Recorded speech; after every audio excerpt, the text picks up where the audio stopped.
All right, ladies and gentlemen, thank you for all the love you guys have been pouring on TCP's front cam. Today we have a very, very special guest with us. Somebody who's written feature films, a lot of short films, branded content, even lyrics, and not to forget, he's also acted in the past. One of the most renowned directors in the ad world today, having directed some of the biggest actors and some of the best ad films that have gone on to win awards and appreciation from across the globe. Welcoming the very warm, very loving, and an extremely special person in our lives, Mr. Joydeep Sarkar. Thank you, thank you, thank you, thank you. You're so sweet, yeah. This introduction is going to keep me floating for a week now, at least. I want to really say that, the kind of work that you guys are doing is so inspiring for me as well. So, it's two-way traffic. I think, both of you are just so passionate about the work that you do that it translates into everything that I see. Thank you so much. Keep that alive. Yeah, definitely. Thank you. My first question is related to that. As you said that passion is something that we need to keep alive. What other traits or qualities must a director keep alive or possess to be a good director? Actually, being a director is actually a very luxurious position because you can actually surround yourself with great technicians and kind of ride on their expertise. And voila, you have a film by. But it's actually an army making that film. Yes. But what really shines through is when you have a unique perspective, you have something which is your personal experience, which you can somehow protect from all the influences around you and put on screen and be able to touch people. So, what is it that I feel about the world? Is it, some kind of political rage that I feel, or is it something that I feel about the state of society right now? What is it that I feel about love? Anything, any of the things, the subjects that I'm making a film about, why is it that only you can make it and no one else? And that question is very, very important, I think, to be able to, answer that. Yeah. But starting out, and you mentioned everyone has a special starting point. So what have been your, influences in life? Kind of take up this as a profession, and how did you start out? Was there a favorite film? Is there still a favorite filmmaker that you keep revisiting? How does it work for you? Over the last few months, actually, I've been sort of, writing a lot. And every time I hit a block, I always go and watch a Woody Allen trailer.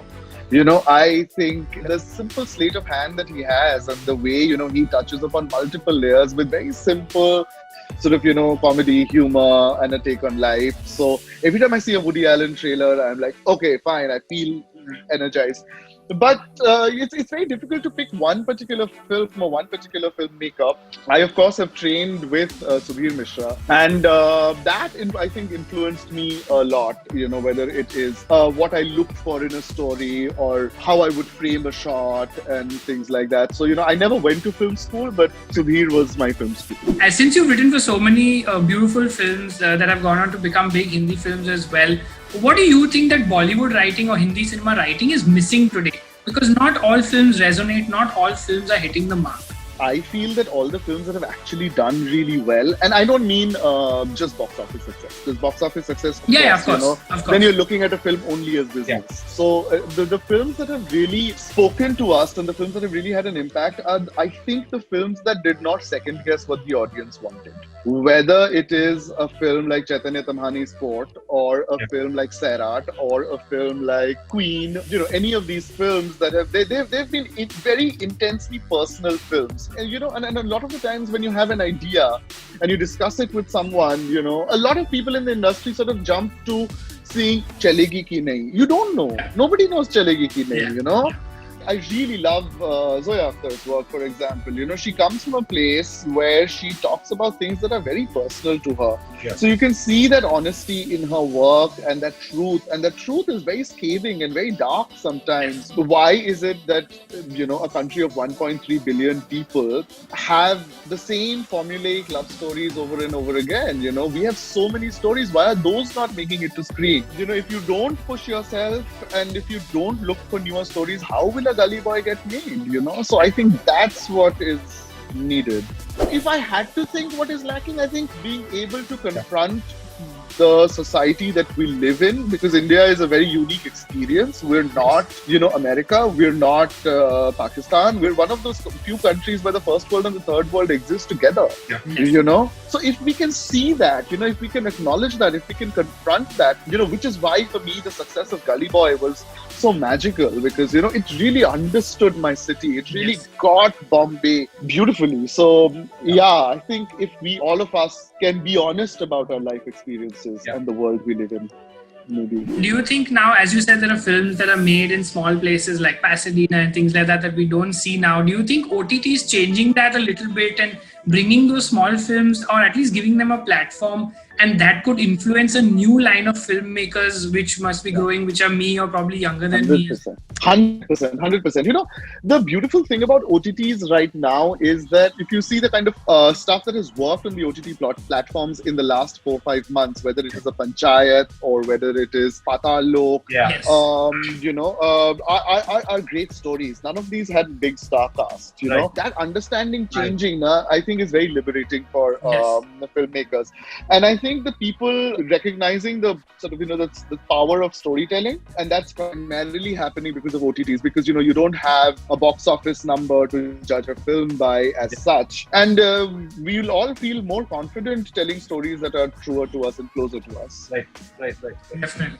Again, one of my most favorite works that you've done, the one you've directed, Timed Out and Proud, is something really close to my heart. When I saw it and when I saw your name attached to it, I saw the kind of love and kind of passion you made it with. Like, what was the germ of it? How did it even come to you? To share a journey on that if you can. So, in advertising, what you definitely need first and foremost is, a brand and a creative agency that really, really believes not only in the idea, but also believes in you. So I have been very lucky to work very closely with one of advertising's brightest stars, Swati Bhattacharya, who is the Chief Creative Officer at FCB India. And I think at that time we were working on a film for Horlicks, and I was in Delhi, and she had this idea, and she just said, now that 377 has gone, what's going to happen? Like, how are things going to change for the community? And we were talking, and we said, it doesn't matter if the law changes. Society has to catch up with the change. And how do you mainstream the LGBTQIA community? And I felt, that more than seeing the LGBTQIA community as, almost like, oh, see how different they are. The idea was to see how similar the community is. Like a gay couple will fight over who does the dishes. They are not going to fight over a pink t-shirt.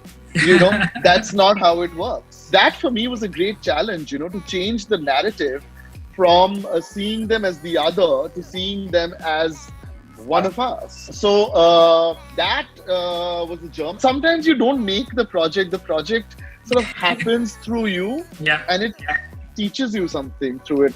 That's beautiful. Joydeep, any artist in the world, in any field that you've not worked with, that you wish one day you get to make or work with or make a film with? Oh.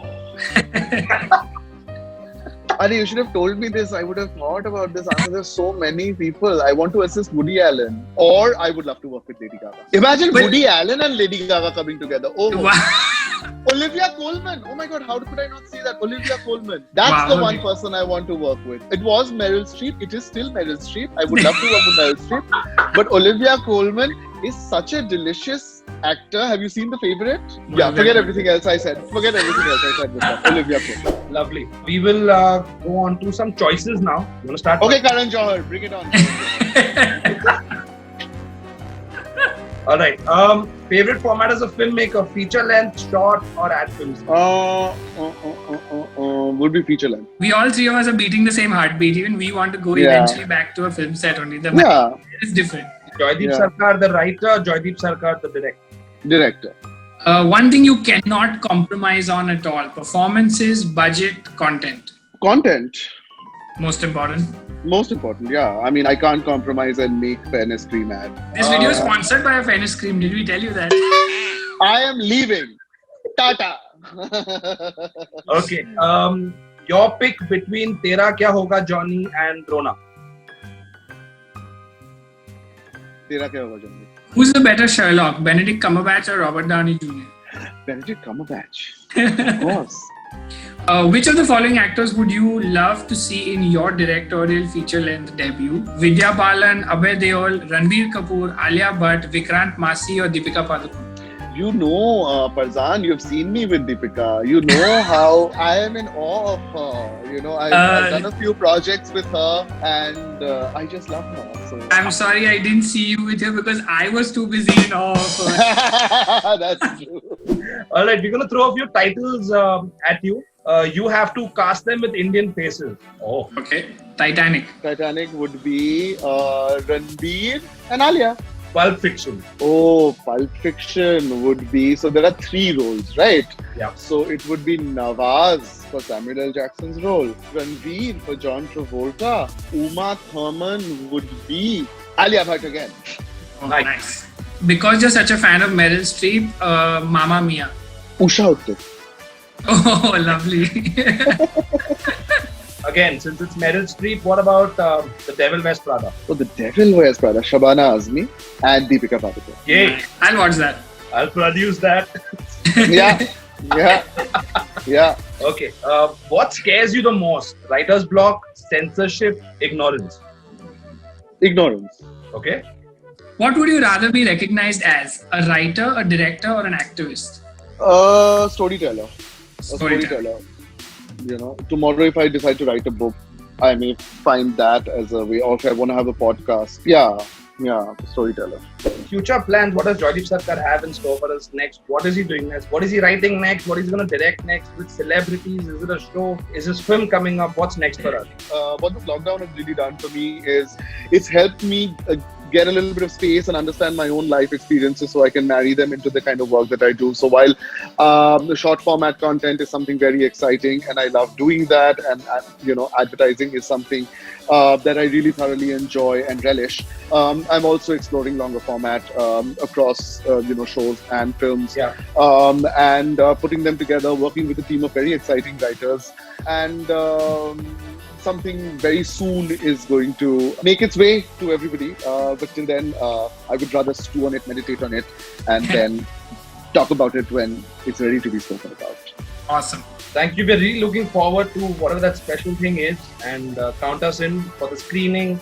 Any screenings, anything you need to always. I would love to. I would love for you to read the script and tell me what you think and do a narration. On that note, high five. High five. High five. Thank you so much. Hope to speak with you soon. All the best. All the best. Bye. Thank you so much.